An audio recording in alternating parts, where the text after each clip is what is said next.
मैं राकेश कुमार, सत्यवंती उच्च विद्यालय कारीसोवा। आज मैं 11वीं कक्षा के इतिहास विषय के अंतर्गत विश्व इतिहास के कुछ विषय के अंतर्गत 5वां चैप्टर अय्यावर साम्राज्य के बारे में आज मैं चर्चा करूंगा। आप लोगों को गया गाइडेंस प्रोग्राम के अंतर्गत वर्चुअल स्कूल ऑफ गया में स्वागत है। तो आज हम सबसे पहले चर्चा करने से पहले हम पूर्व में जो अध्ययन किए हुए चैप्टर हैं उस पर मैं पहले आप लोगों को विस्तार से चर्चा करते हुए आगे इस चैप्टर पर आने का प्रयास करूंगा। तो सबसे पहले आप लोगों ने देखा क्या कि विश्व इतिहास के कुछ विषय के अंतर्गत पहला जो अनुभाग था उसमें 2 चैप्टर थे। एक थे समय के शुरुआत से और दूसरा जो चैप्टर था वो था लेखन कला एवं शहरी जीवन का विकास। तो आप जब इतिहास का अध्ययन कर रहे हैं तो जब तक उसको पूर्व की घटनाओं से जोड़कर आगे नहीं अध्ययन करेंगे तब तक वो जो विषय हैं आपके वो आपको समझ में भी नहीं आएगा और प्लस है कि आपको ज़्यादा दिनों तक याद भी नहीं रहेगा। तो यदि आप इतिहास विषय को और रोचक बनाना चाहते हैं और अध्ययन के दौरान आप उसे और अच्छा समझना चाहते हैं तो आप पीछे के घटनाओं से उसको जोड़ करके देखेंगे तो आपको रोचक भी लगेंगे और आपको याद करने में सहूलियत भी होगी और आसानी से उसको याद करने में आपको मदद भी मिलेगी। तो आपने क्या देखा कि विश्व इतिहास के कुछ विषय के अंतर्गत सबसे पहले आप प्रारंभिक समाज के अंतर्गत समय के शुरुआत से मानवों का विकास कैसे हुआ, मानव कैसे अपने आप को आगे विकसित करते हुए बोलना सीखा, लिखना सीखा, फिर एक समाज में रहना सीखा। तो उसके अंतर्गत प्रारंभिक समाज के अंतर्गत आप लोगों ने सीखा कि समय के शुरुआत से मानवों का विकास कैसे हुआ और लेखन कला और शहरी जीवन का विकास कैसे हुआ। अब यदि हम दूसरे अनुभाग में चलें तो उसमें 3 चैप्टर हैं। पहला जो चैप्टर है वो था कि 3 महाद्वीपों में फैला साम्राज्य और उसके अंतर्गत आपने देखा कि रोम साम्राज्य का विस्तार कैसे हुआ और उनका विस्तार मेसोपोटामिया के पतन के बाद उनका आरंभिक विकास हुआ और रोम साम्राज्य फिर आगे विकसित होते गए और एक बड़े रूप में अपने आप को स्थापित किया। जस्ट उसके बाद आप देखेंगे कि इस्लाम का उदय और विकास कैसे हुआ, जो अगला चैप्टर है। तो जब रोमन साम्राज्य का पतन होना प्रारंभ हुआ या ह्रास होना शुरू हुआ तो फिर इस्लाम का उदय हुआ और इस्लाम के उदय के दौरान आप देखेंगे कि खलीफाओं का कैसे विकास हुआ और फिर खलीफाओं का अंत कैसे हुआ और फिर उसके बाद कैसे सल्तनत काल का आरंभ हुआ। और जैसे ही सल्तनत काल का जो शक्ति कमजोर होना प्रारंभ हुआ तो फिर अय्यावर साम्राज्य का उदय हुआ।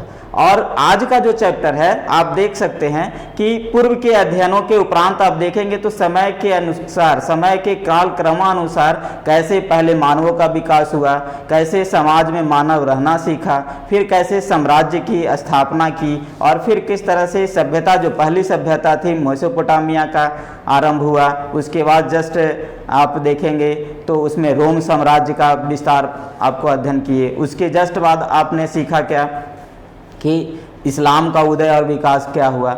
उसके बाद आज जो हम आज 5वां विषय लेकर के आए हैं अय्यावर साम्राज्य के बारे में। तो आज हम अय्यावर साम्राज्य का अध्ययन करेंगे और फिर इस तरह से आज का जो अनुभाग होगा साम्राज्य का वो आज अंतिम चैप्टर होगा साम्राज्य अनुभाग का। और इस आधार पर हम लोग अब चलते हैं स्लाइड की ओर कि आज हमने कौन कौन सी बातों को आगे हम सीखेंगे।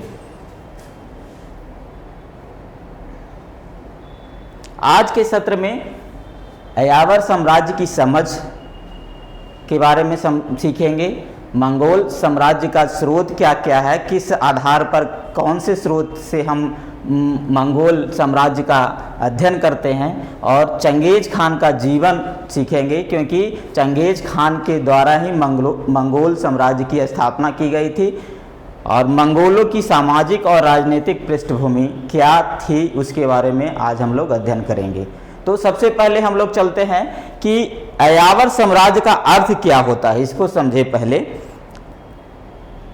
तो देख पाते हैं कि अय्यावर जो शब्द दिया गया है वह घुमंतू लोगों के लिए दिया गया था और बर्बर जाति के लोग, जैसे इसी क्रम में हम आगे बताएंगे। सबसे पहले समझ लें कि अय्यावर का अर्थ क्या होता है। तो मूलतः यह घुमक्कड़ होते हैं। उस समय होते थे भी। और आज के यदि हम अयावर शब्द का यदि हम उसका परिभाषित करेंगे तो आज के वर्तमान समय में भी इनको घुमक्कड़ कहा जाता था। दूसरी बात क्या था कि अविभेदित आर्थिक जीवन और राजनीतिक संगठन के साथ परिवारों का समूह था, या इनका जो राजनीतिक जो परिवारों का समूह था वो अयावर ग्रुप के कहे जाते थे या फिर बर्बर ग्रुप के कहे जाते थे। लेकिन यदि हम देखते हैं तो एक यूनानी शब्द है बारबोरस, बारबोरस से बार्बर जाति का निर्माण हुआ है। और इन शब्दों के द्वारा यह यूनानियों के द्वारा यह बताया गया है कि ये लोग गैर यूनानी लोग थे और क्या करते थे, इनका जो अर्थ बताया गया है कि इनके पास ना ज्ञान था, ना एक साथ आपस में जीवन व्यतीत कर सकते थे, ना इनके पास बच्चों की तरह इनके ज्ञान थे कि कभी कभी आवश्यकता के अनुसार कहीं से प्राप्त कर लेते थे, लेकिन पूर्व व्यवस्थित प्लान के अंतर्गत ये अपने आप को जीवित रहना नहीं सीख पाए थे, यानी अज्ञानी थे। और यूनानियों के द्वारा उन्हें बर्बर जाति कहा गया। और आगे चल करके देखा जाए तो इनको एक अनियोजित तरीके से कहा जाए तो राजनीतिक या पारिवारिक समूह में रहने का जो व्यवस्था था उसके अंतर्गत इनको देखा जाता है कि इस तरह से अयावर जो थे लोग वह घुमक्कड़ होते थे, उनका कोई स्थायी जीवन नहीं होता था। और इस तरह से इनका परिभाषित करने का प्रयास किया गया है इस चैप्टर के अंतर्गत कि यह मूलतः घुमक्कड़ होते थे और राजनीतिक पारिवारिक समूहों का एक समूह होता था जिसको अयावर बोला जाता था। अब आगे के में देखेंगे कि साम्राज्य किसको कहा जाता है।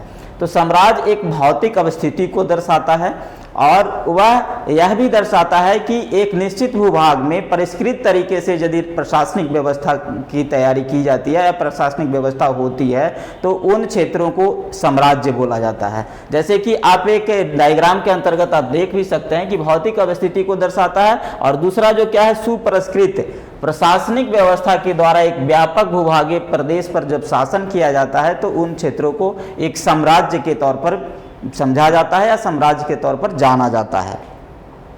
अब इस स्लाइड के माध्यम से आप देखेंगे कि पहले भी मैंने चर्चा किया क्या कि आगे के जो पिछले अध्याय में आप लोगों ने सीखा है क्या कि इस्लाम का उदय और विस्तार कैसे हुआ। तो पिछला अध्याय में प्रायद्वीपीय में जो इस्लामिक विस्तार हुए वह किसके, बद्दू यावर परंपरा पर आधारित था, या इसको बद्दुई भी बोला जाता है, बद्दू यावर परंपरा पर आधारित था। और इस चैप्टर में जब हम अध्ययन करेंगे तो 13वीं और 14वीं जो शताब्दी है उसमें चंगेज खान के नेतृत्व में परा महाद्वीपीय साम्राज्य की स्थापना कैसी हुई उसकी अध्ययन हम इस चैप्टर के अंतर्गत कर रहे हैं। इसमें देखते हैं क्या कि आप एक चीज़ और मैं आपको बताना चाहता हूं कि स्लाइड को भी थोड़ा सा देखें और हमारी बातों को ज़्यादा सुनें, क्योंकि स्लाइड बाद में भी आपको मिल जाएंगे। तो स्लाइड को देखते हुए मेरी बातों को तालमेल कीजिए ताकि आप चित्रों के माध्यम से, डायग्राम के माध्यम से इतिहास को बहुत सरल तरीके से समझ सकें और याद रखने में यह आपको मदद करेगा। इसलिए कह रहे हैं कि डायग्राम का सहारा लेते हुए मेरी बातों को सुने और बहुत अच्छे तरह से समझ करके अपनी याददाश्त को बढ़ाएं। जैसे इस चित्र के माध्यम से, इस डायग्राम के माध्यम से बताया गया है कि किस तरह से चंगेज खान ने जो पुरानी परंपरा थी उसको वो रूपांतरित करके नई व्यवस्था को लागू किया। तो पारंपरिक व्यवस्था, सामाजिक और राजनीतिक जो रीति रिवाज थे, जो पुराने जो पारंपरिक व्यवस्था थी, सामाजिक पुरानी व्यवस्था थी, पुरानी राजनीतिक रीति रिवाज थे, उसको चंगेज खान ने क्या किया, रूपांतरित करके एक भयानक सैनिक तंत्र का निर्माण किया। समझ रहे हैं बात को? इन तीनों को रूपांतरित करके एक भयानक सैनिक तंत्र का निर्माण किया और फिर शासन संरचना के प्रभावी पद्धति का निर्माण किया और एक बहुत बड़े भूभाग पर इसने अपनी साम्राज्य की स्थापना की जिसे मंगोल साम्राज्य कहा जाता है। अब इतना अध्ययन करने के पहले आपको एक जिज्ञासा मन में उठता होगा कि आखिर इन चीज़ों को हम जानते कैसे हैं या फिर किन स्रोतों के आधार पर इनके इतिहास का अध्ययन हम करते हैं। तो सबसे पहला है एक पारंपरिक जो स्रोत है इन लोगों का, मंगोल अयावरी साम्राज्य का जो पारंपरिक स्रोत है वो है इतिवृत्त। तो इतिवृत्त के बारे में आप समझें क्या कि इतिवृत्त क्या होता है, एक काल क्रमानुसार घटनाओं को लिखा जाता है और वह हो सकता है कि काल्पनिक भी हो, या हो सकता है कि उस समय के साक्ष्यों के आधार पर लिखा गया हो और उसको कल्पना के आधार पर जोड़ने का, एक दूसरे की घटनाओं को संबंध स्थापित करने का प्रयास किया गया हो कि तो इस तरह से इतिवृत्त की रचना की जाती है। और इतिवृत्त के सहारे इस मंगोल यायावर साम्राज्य की जो इतिहास है हमें समझ में आता है, उसका एक अध्ययन करने का मूल स्रोत है। उसके बाद यात्रा वृत्तांत है कि कुछ यात्री या जो उस समय व्यापार करते थे उन क्षेत्रों में जाया करते थे और उनके द्वारा जो लिखा गया साहित्य के तौर पर, तो उनसे भी इनके बारे में अध्ययन किया जा सकता है। फिर उसके बाद है नगरीय साहित्यकारों के द्वारा जो दस्तावेज मिले हैं उसके द्वारा भी इन यायावर साम्राज्य की इतिहास की अध्ययन किया जा सकता है। इसके बाद देखते हैं हम लोग कि आधुनिक जो तरीका क्या है। यात्रियों का विवरण, अभी मैंने कहा कि व्यापार करते समय कुछ लोग ऐसे थे जो साहित्य में विश्वास रखते थे या साहित्य में रुचि रखते थे, तो अपनी जो यात्राएं थी उसको अपने लेखन में लिपिबद्ध किया, तो उनके आधार को मानते हुए उस समय के इतिहास का अध्ययन किया जाता है। सैनिकों का विवरण, कुछ उसमें सैनिक भी थे जो रुचि लेते थे साहित्य लिखने में, तो उनके द्वारा लिखे गए विवरणों से उस समय का इतिहास का पता चलता है। और व्यापारियों और पुराविदों का विवरण से भी उस समय के इतिहास का पता चलता है। लेकिन एक ऐतिहासिक स्रोत है मंगोल का, जो आप इस में देख सकते हैं कि सबसे प्राचीन विवरण जो मिलता है मंगोल उन न्यूटोबियन, मंगोल के गोपनीय इतिहास था, उसके माध्यम से मंगोल साम्राज्य की जो इतिहास है उसका हम लोग अध्ययन करते हैं और पाते हैं कि कौन कौन सी घटनाएं घटी और किस तरह से एक बड़े साम्राज्य की स्थापना की गई। दूसरा है इगोर द रखेवेल्ट्स और गेरहार्ड डॉर्फर से मंगोल का विवरण प्राप्त होता है। और यह जो दोनों स्रोत हैं वो ऐतिहासिक स्रोत हैं और यह मंगोल का गोपनीय इतिहास कहा जाता था उस समय। और आज अध्ययन करके हम लोग इन साम्राज्य के बारे में बखूबी अध्ययन प्राप्त करते हैं या बखूबी जान पाते हैं कि कौन कौन सी घटनाएं घटी और इतने बड़े साम्राज्य की स्थापना कैसे हुई। तो इस तरह से अब हम लोग आगे बढ़ते हुए देखते हैं क्या कि चंगेज खां के द्वारा जो मंगोल साम्राज्य का स्थापना हुआ उसका विस्तार कितना था। तो आप इस स्लाइड के माध्यम से आप देख सकते हैं कि 13वीं और 14वीं शताब्दी के बीच यह साम्राज्य की स्थापना की गई, जिसमें चंगेज खां की अहम भूमिका रही। और यह पूर्व में जापान से लेकर पश्चिम में यूरोप तक फैला था, उत्तर में साइबेरिया से लेकर के दक्षिण में भारतीय महाद्वीप तक इसका विस्तार था। और यदि इसको मील में देखें तो इसका जो था 6000 मील या 9700 किलोमीटर तक यह फैला हुआ था। और यदि क्षेत्रफल के दृष्टिकोण से देखें तो 3,30,00,000 वर्ग किलोमीटर या 1,27,41,000 वर्ग मील में इसका फैलाव था। और ऐसा कहा जाता है कि उस समय के जो पृथ्वी का हिस्सा था उसके 22% हिस्सों पर यह मंगोल साम्राज्य की का विस्तार हुआ था। और उस समय मंगोल साम्राज्य की जो जनसंख्या थी लगभग 100 करोड़ की थी। और यदि देखें तो पहले तो इतिहासकारों का कहना है कि मंगोल बौद्ध थे, लेकिन जब वह तुर्कों के संपर्क में आए तो वो इस्लाम धर्म को अपना लिया। तो एक छोटा सा ब्रीफ था। अब मानचित्र का अध्ययन करते हुए आप देख सकते हैं और इस पर आप मनन भी कर सकते हैं कि इनका विस्तार कितना था। और जब इस तरह से मानचित्रों का अध्ययन करते हुए आप अध्ययन करेंगे तो वह आपके मस्तिष्क में ज़्यादा दिनों तक ठहरेगा और इतिहास को समझने में बहुत आसान लगेगा। जैसे कहने का मतलब यह जो चित्र है तो देख रहे हैं आप, यह जो चित्र है यह पूरा मंगोल साम्राज्य का है।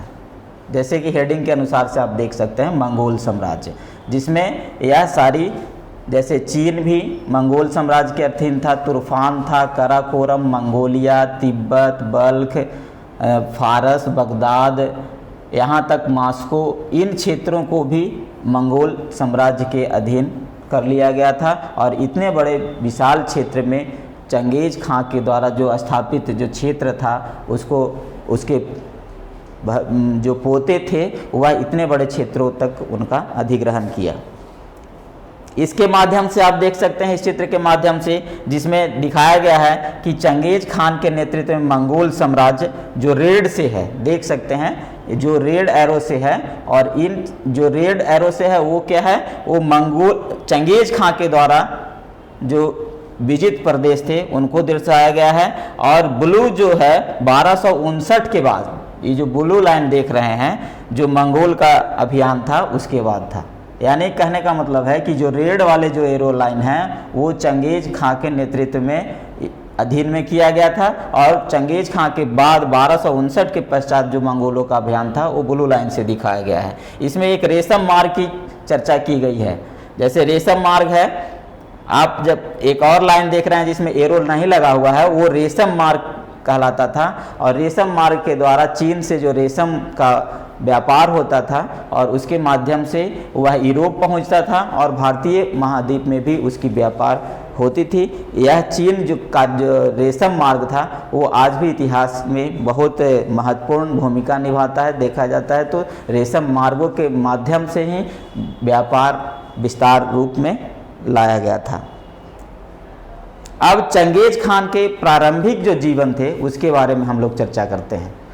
तो देखते हैं हम लोग चर्चा के दौरान में कि चंगेज खां का जो जन्म हुआ वो मंगोल में, मंगोलिया एक अभी भी वर्तमान मंगोलिया प्रदेश है, वहाँ अन्नोन नदी के किनारे, ओनान, यहाँ पर देखेंगे आप, ओनोन नदी के किनारे लगभग 1167 ईस्वी में उसका जन्म हुआ था। मंगोलिया स्थान है उस जगह पे। और जब इसके माता का नाम होयलन था और पिता का नाम एसुजेई था। एसुजेई जो थे वो कियात कबीले के थे, और ऐसा कहा जाता है कि होयलन से शादी करने के उपरांत, होयलन एक कबीला भी था, और होयलन से शादी करने के उपरांत उनकी हत्या कर दी गई थी। और हत्या के उपरांत जब चंगेज खां का जो नाम था, वास्तविक नाम उस समय तेमुचीन या तेमुजीन था, जैसे कि आप इसमें देख सकते हैं तेमुजीन, कहीं कहीं पर तेमुचीन भी लिखा जाता है किताबों में। तो इनका बचपन का नाम था, प्रारंभिक नाम था, और इनके पिता का नाम एसुजेई था और माता का नाम होयलन था। और जो एसुजेई थे वो कियात कबीले के थे। और जब बचपन काल में ही तेमुचीन के पिता की हत्या कर दी गई थी, तो जो होयलन उसकी माँ थी उसे बहुत ही कठिन परिश्रम से पालन पोषण किया था, तेमुचीन का भी और तेमुचीन के सहोदर भाई और सौतेले भाई का भी। और तेमुचीन की जो शादी हुई थी 12 वर्ष में ही कर दी गई थी बोरते से, जिसका नाम था, उसकी पत्नी का नाम था बोरते। और इस तरह से उसकी शादी कर दी गई, और शादी के उपरांत ही उसकी पत्नी का अपहरण हो गया, और उसे पुनः प्राप्त करने के लिए तेमुचीन ने कई बड़े संघर्ष किए, और फिर संघर्षों के बाद फिर बोरते को अपना लिया गया। और उस दौरान भी तेमुचीन ने मित्र बनाए, और जिसमें सबसे पहला मित्र था बोगू रचू, जो प्रथम मित्र था, जो बाद में पूरे जीवन काल तक तेमुचीन या चंगेज खां के साथ रहे और बहुत ही विश्वसनीय व्यक्ति उसके माने जाते थे। एक और घटना आती है कि तेमुचीन के पिता एसुजेई की जो हत्या हुई थी उसमें उसके चाचा तुगरिल उर्फ आंग खां का भी हाथ था। तो भविष्य बाद में जब युद्ध के दौरान बाद में क्या किया तेमुचीन ने, चंगेज खान ने, कि उनको भी अपने चाचा को भी अपने संबंधों के साथ पुनर्स्थापित किया और आगे के युद्ध अभियानों में उन्हें भी शामिल किया। अब इस चित्र के माध्यम से देख रहे हैं कि ओनोन नदी है, और ओनोन नदी में आपके बुक में भी यह चित्र दिया गया है कि ओनोन नदी का जैसे ही हम थोड़ा सा मानचित्र पर ज़्यादा चिंतन करेंगे तो याद आ जाएगा कि मंगोलिया में ओनोन नदी के किनारे तेमुचीन या चंगेज खां का जन्म हुआ था। और कब हुआ था? 1167 के लगभग मतलब लगभग 1167, एग्जैक्ट डेट नहीं दिया गया है, लेकिन उसमें लिखा गया है कि लगभग 1167 ईस्वी में चंगेज खां का जन्म हुआ था, वो नोन नदी के किनारे। अब इसके जो द्वारा किए गए कार्य हैं तो उसको हम लोग पॉइंट बाय पॉइंट करके देखते हैं। तो चंगेज खां का मंगोलियाई नाम चिंगिस खान था और वह एक मंगोल शासक था। मंगोल साम्राज्य के उत्थान में इसकी अहम भूमिका थी और इसने सबसे पहले अयावर जाति का एक बहुत बड़ा साम्राज्य स्थापित किया। इसके पहले अयावर साम्राज्य के द्वारा इतने बड़े भूभाग पर साम्राज्य की स्थापना नहीं की गई थी। तो यह एक ऐतिहासिक घटना थी कि सर्वप्रथम चंगेज खां के द्वारा ही अयावर जातियों के समूह का एक परिसंघ बनाया गया और उन परिसंघों के माध्यम से इतने बड़े क्षेत्रफल पर साम्राज्य की स्थापना की गई और बहुत ही सुचारू ढंग से उन साम्राज्य का भी संचालन किया। दूसरी जो है, जो हमने घटना में जिक्र किया कि उनकी पत्नी का अपहरण हुआ और पत्नी के अपहरण के बाद उनको छुड़ाने के लिए उन्होंने युद्ध किया और 12 वर्ष की आयु में उनकी शादी हो गई थी। इसके बाद उसकी पत्नी का अपहरण हो गया था और पुनः प्राप्त करने के लिए वो युद्ध किए। यह जो चंगेज खां का रेड कलर से देख रहे हैं, तो चंगेज खां के जीवन काल का यह क्षेत्र है मंगोल साम्राज्य का, अयावर साम्राज्य जिसको हम आज लोग अध्ययन कर रहे हैं। तो इन कलर से जो दिखाया गया है रेड कलर से, तो यह जो समूचे एशिया का जो क्षेत्र था, करीब करीब समूचा एशिया का जो क्षेत्र था, वो अपने तलवार के बल पर चंगेज खान ने इसको अपने साम्राज्य में शामिल किया था। अब इसका सैनिक जीवन का यदि हम लोग अध्ययन करें तो देखेंगे कि एक जमुका जो पहले चंगेज खां का मित्र हुआ करता था उसका दुश्मन हो गया और फिर उनके समकक्ष कबीलों का संगठन बना करके अपना क्षेत्र विस्तार करने लगा। तो चंगेज खान ने भी क्या किया कि अपने समतुल्य कबीलों को मिलाकर समूह का गठन किया और युद्ध किया और युद्ध के उपरांत जमुका को पराजित किया और पूरे स्टेपी क्षेत्र को अपने हिस्से में शामिल कर लिया।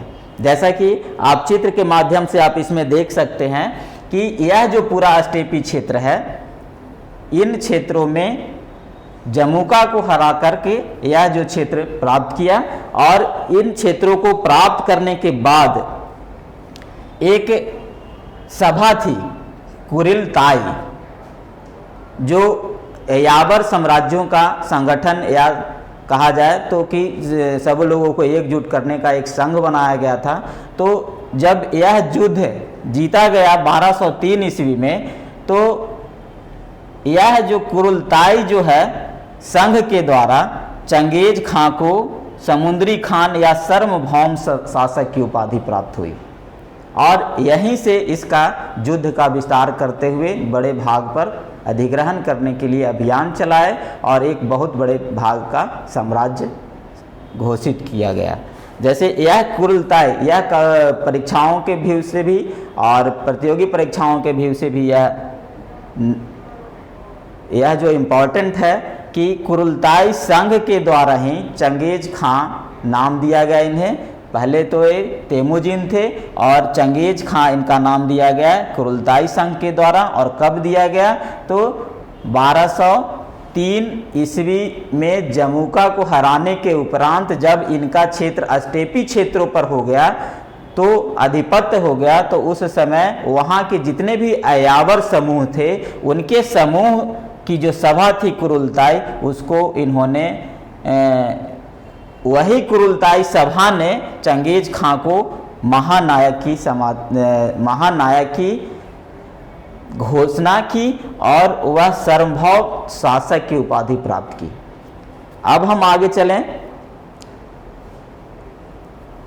यहाँ इस स्लाइड में दिखाने का प्रयास किया गया है कि कुरिलताई के मान्यता मिलने तक वो मंगोल के एक सुसंगठित सेना तैयार कर चुके थे और जैसे ही इनको मिला तो उसके बाद वह युद्ध अभियान पे चल निकले और 1218 में कराखिता को पराजय करने के बाद देखते हैं कि यह देखिए अमुदरिया, तुरान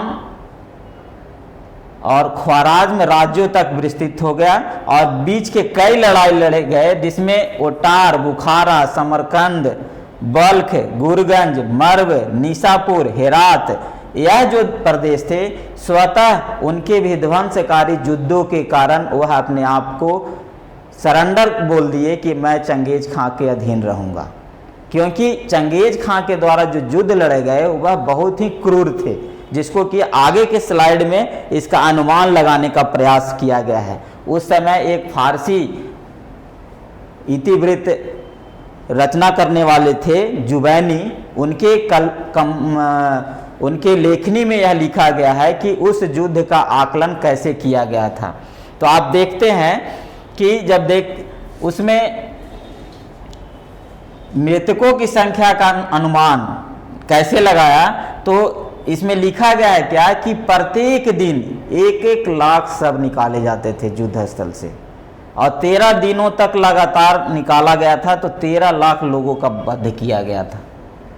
समझ गए? इलखानों के फारसी इतिवृत्त का जुवैनी ने बताया कि मर्व में जो युद्ध किया गया उसमें 13 लाख लोगों का वध किया गया था। यह बहुत ही क्रूर शासक के रूप में मतलब विकसित हुआ, और इनका युद्ध करने का जो तरीका था वह था विध्वंसक, कि यदि हमारे आधिपत्य को कोई स्वीकार कर लेता है तो ठीक है, लेकिन यदि नहीं स्वीकार करता है तो वहाँ जन और धन दोनों का बहुत क्षति पहुँचाया जाता था, और इतना भयावह स्थिति हो जाती थी कि स्वतः वहाँ के जो राजा थे उनकी अधीनता को स्वीकार कर लेते थे। एक घटना ऐसी भी है कि इनके द्वारा जो नियुक्त गवर्नर किए गए थे उन राज्यों में, उनके पुत्र की जब हत्या कर दी गई तो इन्होंने आदेश दिया, चंगेज खान ने आदेश दिया कि उस क्षेत्र में एक भी, यहाँ तक कि कुत्ता बिल्ली भी नहीं बचना चाहिए। घर को और जो लोग वहाँ पर रह रहे हैं उन सभी लोगों की हत्या कर दी जाए और वहाँ पर हल चलाने लायक भूमि बना दी जाए।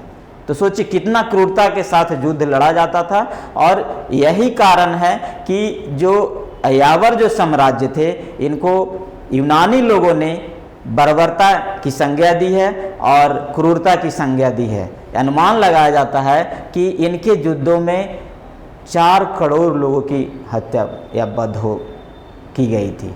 ईरान की युद्ध की जब चर्चा की जाती है तो ईरान में कहा जाता है कि वहाँ आज की जो जनसंख्या उसके लगभग उस समय की जो जनसंख्या थी उसकी हत्या कर दी गई थी, और 700 वर्षों के बाद उतनी जनसंख्या बन पाई ईरान में। तो इस तरह से इनकी क्रूरता की कहानी कही जाती है। एक देखिए यहाँ पर वही जुवैनी के द्वारा लिखा गया एक और इतिवृत्ति है कि बुखारा पर कब्जा करने के बाद जब चंगेज खान ने लोगों का संबोधन किया तो संबोधन के दौरान उसने कहा क्या कि आप लोग जितने भी धनाढ़ व्यक्ति हो सब पापी हो, और पापों का नाश करने के लिए ईश्वर ने मुझे आपके समक्ष भेजा है। जैसे कि आप हूबहू देखेंगे क्या कहा जा रहा है। संबोधित कर कहा, अरे लोगों, तुम्हें यह ज्ञात होना चाहिए कि तुम लोगों ने अनेक पाप किए हैं, और तुम में से जो अधिक संपन्न लोग हैं उन्होंने सबसे अधिक पाप किए हैं। अगर तुम मुझसे पूछो कि इसका मेरे पास क्या प्रमाण है, तो इसके लिए मैं कहूँगा कि मैं ईश्वर का दंड हूँ। यदि तुमने पाप न किए होते तो ईश्वर ने मुझे दंड हेतु तुम्हारे पास न भेजा होता। एकदम अक्षर से इन बातों को कहा गया है, और इनसे आप कल्पना कर सकते हैं अपनी जो विचारधारा है उस पर यदि आप अमल कर देखते हैं तो देखते हैं क्या कि वह कितना क्रूर शासक था, जो कि अपने क्षेत्रों में मिलाने के लिए लोगों को कितना कड़ा दंड देता था। आगे हम लोग देखते हैं, यह जैसा कि अभी हम लोगों ने चर्चा किया कि क्रूर योद्धा चंगेज खां की बात करें तो उसने अपने जीवन भर की लड़ाइयों में लाखों लोगों को मौत के घाट उतारा, और इसी में चर्चा की गई है कि इसमें पश्चिम के एशिया तक राजाओं को उसके सामने हार मान ली। मतलब बहुत से ऐसे राजा थे जो कि उनकी क्रूरता को देखकर अपनी शक्ति को हीन भावना से देखते हुए अब उसके अधीन कर लेते थे। और यदि ऐसा नहीं होता था तो उस राज्य का विध्वंसकारी घटनाओं से का सामना करना पड़ता था। यहाँ पर अभी हमने चर्चा किया था क्या कि उसने ईरान की 3/4 आबादी का समूल नष्ट कर दिया था। और देखिए आबादी को वापस होने में 750 साल का समय लगा था। ऐसे में अंदाजा लगाया जा सकता है कि चंगेज खान कितना क्रूर और निर्दयी था। एक अनुमान के अनुसार 4 करोड़ लोगों को मौत के घाट उतार दिया गया था। तो ये सभी बातें आपके पुस्तक में भी लिखी गई हैं, केवल आपको और आपकी समझ को विकसित करने के लिए इन स्लाइडों के माध्यम से आप देखें और मनन करें, थोड़ा सा रुकें, ध्यान से उस पर सोचें और सोच करके तब उसका मनन करते हुए अपनी समझ को ज़्यादा विकसित करें। यह जो देखिए है, इसका चंगेज खां का एक और सपना था कि मैं चीन को भी अपने अधीन में करूं। और उस समय के जो राजा थे चीन के, वो चीनी दीवार खड़ा किए थे बाहरी आक्रमणों को रोकने के लिए। यह जो चीनी दीवार है, चीनी दीवार को भी इसने पार करने का या फिर अपने जीते हुए जो युद्ध के अभियानों में शामिल किया था और इसका उद्देश्य भी था। देखिए इसमें है कि तेमुजिन की अधीनता स्वीकार करने के बाद तमाम कबीलों के राजाओं ने उसे चंगेज खान या समुद्री राजा की उपाधि दी। चंगेज खान ने ही प्रसिद्ध मंगोल साम्राज्य की नींव डाली, जिसका पूरी दुनिया के 22% इलाके पर कब्जा था। अपने जीवन का अधिकांश भाग युद्ध में व्यतीत करने के बाद उसकी मृत्यु कब हुई? 1227 ईस्वी में हुई। अब हम लोग दूसरे टॉपिक पर चलेंगे।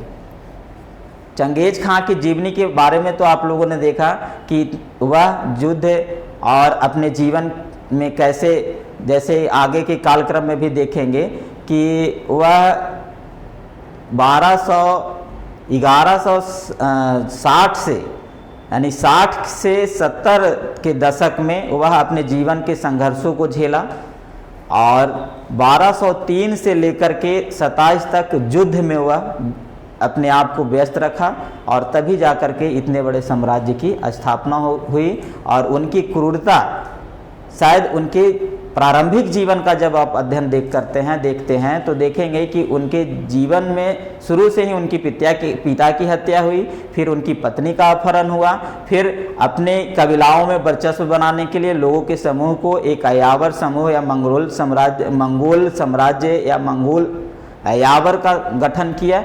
और जब उसे कुरुलताई संघ के द्वारा उपाधि प्रदान की गई तो वह और ही क्रूरता के साथ अपने साम्राज्य को विस्तार करने में अपनी ध्यान को पूरी तरह से लगाया और अंततः उसने एक बड़े साम्राज्य की स्थापना की। तो उसके बाद यदि हम देखते हैं तो उसका एक अध्ययन करना आवश्यक हो जाता है कि उसका सामाजिक और राजनीतिक पृष्ठभूमि क्या था। तो सामाजिक और राजनीतिक पृष्ठभूमि यदि आप कंटेंट्स को पढ़ेंगे तो लगेगा कि क्या इसमें पढ़ने जाएं, तो मैं एक डायग्राम बनाया हूं, उसके अंतर्गत आपको समझाने का प्रयास करता हूं। यह जो चारों तरफ आप देख रहे हैं, यह क्या है? एक कबीला है, कबीलों का समूह था मंगोल। मंगोल ने क्या किया था? चंगेज खां के नेतृत्व में कई कबीलों को एक समूह बना दिया गया था और सभी कबीलों के शक्तियों को अपने आप में नेतृत्वकर्ता के तौर पर चंगेज खां अपने आप को नेतृत्वकर्ता के तौर पर रखा था और एक मंगोल साम्राज्य की नींव रखी थी। तो इसमें तातार कबीला, खितान कबीला, तुर्की कबीला और मंचू कबीला और भी छोटे छोटे कबीले थे, लेकिन मुख्य तौर पर इन कबीलाओं का जो समूह था उसको मंगोल लोगों ने एक संगठित करके एक मंगोल यावर की स्थापना की। और इसी तरह से इसमें देखेंगे क्या कि उसमें उस समय के लोग 2 तरह के लोग हुआ करते थे। मंगोल क्या थे? पशुपालक थे और शिकारी संग्राहक भी थे।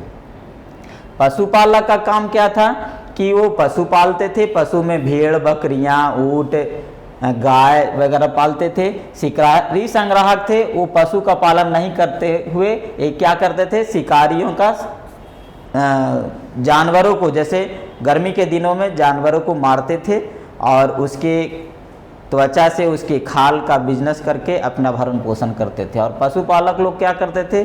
दुग्ध का या फिर उससे जो उत्पादित वस्तुएं थी उनका व्यापार करते हुए अपने जीवन का यापन करते थे। अब आगे के विषय में यदि देखें तो इनका जो निवास स्थान था शुरू में, कि मंगोलों का जो निवास स्थान तंबुओं और जरों में था। जैसा कि आपने देखा कि उसमें दो तरह के लोग थे, एक पशुपालक थे और एक थे शिकारी संग्राहक। तो उनके पास न एक अस्थायी आवास हुआ करता था, क्योंकि वह पशु पालते थे तो क्या होता था कि चारा के लिए वह कहीं एक जगह से दूसरी जगह भटकते रहते थे। मंगोल जो क्षेत्र है, मंगोलिया जो क्षेत्र है, वह स्टेपी घास के पूरब में है और स्टेपी घास के मैदानों में या फिर मंगोलियाई क्षेत्रों में पशुपालन का काम करते थे, क्योंकि वहाँ पर आसानी से चारा मिल जाता था। और जो पशुपालन का काम नहीं करते थे वो शिकार करते थे और उन शिकारों से प्राप्त जो मांस होते थी, मांस या फिर त्वचा का जो चमड़ा जिसको कहते हैं, उसको व्यापार करते हुए वो अपना जीवन बसर करते थे। और शीतकाल में वह तंबुओं में रहते थे और ग्रीष्म काल में चारण भूमि की ओर, यानी जहाँ पर पशु को ले जाते थे वहीं पर वह अपना निवास स्थान बनाते थे।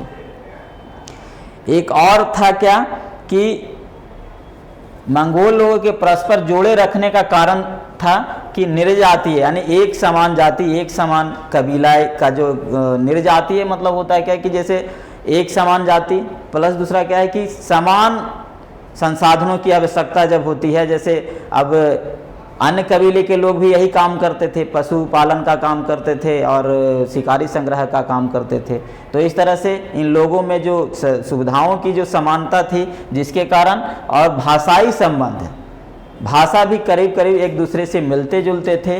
तो यह जो दोनों कारण थे वह मंगोलों को आपस में जोड़े रखने का एक महत्वपूर्ण बिंदु बना और यह कारण बना कि आपस में कबीला लोग एकजुट हो गए। अब एक संघ की बात करेंगे तो क्या था कि 5वीं शताब्दी के में एक अटीला परिसंघ बना था कबीलाओं का, लेकिन इसके विरुद्ध चंगेज खान ने मंगोल कबीला और तुर्की कबीला को मिलाते हुए एक नए परिसंघ का निर्माण किया। और इन परिसंघों के निर्माण के बाद ही चंगेज खान शक्तिशाली बना और कबीलाओं, जो अन्य कबीलाएं थी, उसको भी अपने अधीन में कर पाया। और देखा जाता है उस समय क्या होता था कि जैसे पशुपालक जब लोग होते थे तो जब कभी अकाल पड़ते थे तो घास का मैदान सूख जाता था, तो उस स्थिति में अपने जीवन को व्यतीत करने के लिए या अपनी सुख सुविधाओं या फिर अपनी सुविधाओं को प्राप्त करने के लिए क्या करते थे कि एक दूसरे कबीलों पर आक्रमण करते थे। और परिसंघ की आवश्यकता उसी समय पड़ी कि यदि एक संघ मिलकर के लड़ोगे तो आपस में मजबूत नहीं हो पाओगे, लेकिन यदि हम एक ही समूह, हमारी आवश्यकता एक है, हमारी भाषा एक है और हम जाति के भी लगभग मिलते जुलते हैं, तो हम क्यों ना एक परिसंघ का निर्माण करें और संघ का निर्माण करके हम अपनी जो विस्तार क्षेत्र है, समाज जो साम्राज्य की जो स्थापना करने की बात है उसको करें। तो उसमें यह जो चंगेज खां था वो सफल रहा और इन कबीलाओं को मिला करके एक नया परिसंघ का निर्माण किया।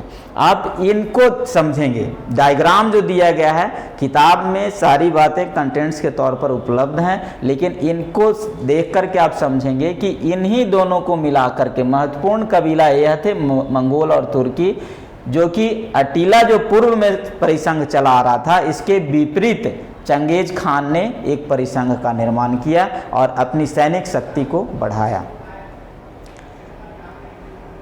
अब एक और चीज देखेंगे कि आखिर चंगेज खां इतना संघर्ष को झेलते हुए भी यह इतना शक्तिशाली क्यों बना। तो शक्तिशाली बनने का कारण यह भी था कि इन लोग घुड़सवारी करते थे, पशुपालन करते थे तो घुड़सवारी करते थे और इनका जो घोड़ा होता था वह बहुत कम समय में ज़्यादा दूरी तय करता था। और यह युद्ध में इतना अभ्यस्त हो गए थे क्योंकि बचपन काल से ही इन्होंने बहुत सारी घटनाओं को देखा था और देखने के दौरान इसको अनुभव हुआ था क्या कि यदि हम अपने आप को शक्तिशाली बनाना चाहते हैं तो हमें दूसरों को जीतना होगा, दूसरे को भय आक्रांत करना होगा। तो उस स्थिति में घोड़े पर सवार होते इन्होंने तीरंदाजी का जो सैनिकों में जो प्रवेश किया था, तीर चलते चलते घोड़े पर बैठ करके तीर का संचालन करते थे और दूरी से अपने शत्रुओं पर वार करते थे। तो यह इनका जो जीवन काल था तो इससे वह अपने आप को अभ्यस्त कर चुके थे और घोड़सवारी के कारण ही मंगोलों ने इतने बड़े साम्राज्य की स्थापना की, क्योंकि उस समय और कोई दूसरा पशु नहीं था जिसके कारण एक कम समय में ज़्यादा दूरी तय की जाए। ऐसा अनुमान लगाया जाता है कि रातों रात वह सैकड़ों मील की दूरी तय कर लेते थे। तो इस तरह से अब हम लोग देखते हैं लास्ट में कि मंगोलों ने बड़ी कुशलता से प्रशासन किया, जिसमें देखिए कृषि अर्थव्यवस्था को भी उसने सुचारू ढंग से किया, क्योंकि पहले जैसा अब इन लोग घुमंतु तो रहे नहीं, क्योंकि साम्राज्य की स्थापना की और साम्राज्य के कारण इन्होंने प्रशासन की व्यवस्था की, सैनिकों की व्यवस्था की, तो फिर उनके लिए अस्थायी एक निवास भी होना आवश्यक था, तो उन्होंने राजमहलों की स्थापना की। तो इस तरह से कृषि अर्थव्यवस्था में भी उन्होंने सुधार की और नगरीय आवासों में भी उन्होंने सुधार की, और स्थानबद्ध समाजों को भी यह धार्मिक रीति रिवाजों से, शैक्षणिक रीति रिवाजों से जोड़ने का प्रयास किया, और तभी जाकर के मंगोलों ने कुशलता पूर्वक एक बड़े साम्राज्य का शासन प्रारंभ किया। और इसके भविष्य में जो उसके पुत्र थे और पोते थे, उन्होंने भी अपनी इस चंगेज खां के साम्राज्य विस्तार की नीति को अपनाते हुए आगे उन्होंने अपने मंगोल साम्राज्य को सुरक्षित रखा और आगे पूरे क्षेत्रों पर भी उस अपने शक्ति को कायम रखने के लिए युद्ध लड़े, जिसको कि हम लोग दूसरे पार्ट में पढ़ेंगे। हम लोगों ने जो आज सीखा वो था कि साम्राज्य जो मंगोल यावर साम्राज्य की समझ, चंगेज खान का जीवन वृत्ति और चंगेज खां के जो इतिहास हम लोगों ने अध्ययन किया उसको कहाँ से हम प्राप्त करते हैं, और चंगेज खां के सामाजिक और राजनीतिक पृष्ठभूमि क्या थे। अगले भाग में हम लोग सीखेंगे कि चंगेज खां के जो उत्तराधिकारी थे वो कैसे अपने आप को युद्ध में स्थापित कर सके और अपने जो चंगेज खां के द्वारा स्थापित किए गए साम्राज्य थे उसको कैसे सुरक्षित रख सके, संरक्षित रख सके, और उस समय के जो सामाजिक और राजनीतिक जो विकास हुआ उनको कैसे देखा गया और उनके पूरे विश्व के इतिहास पर क्या प्रभाव पड़े, वो हम लोग अगले भाग में पढ़ेंगे। तो आप लोगों से आग्रह है छात्रों कि आप YouTube पर जब यह वीडियो लोड होगा डिस्क्रिप्शन बॉक्स में जाएंगे तो सारा नोट्स उसमें उपलब्ध है। अगला जो वीडियो होगा उसके दौरान आपको क्वेश्चन और आंसर दिए जाएंगे इस चैप्टर से संबंधित, लेकिन अभी आपको इतना ही दिया जा रहा है। तो उस दौरान जो आपके डायग्राम दिए गए हैं उसको आप देखेंगे और उसको चिंतन मनन करते हुए समझने का प्रयास करेंगे। मैं आशा करता हूं कि यह चैप्टर आपको बहुत रोचक लगा होगा और इसके माध्यम से आप अपनी समझ विकसित कर पाएंगे। धन्यवाद।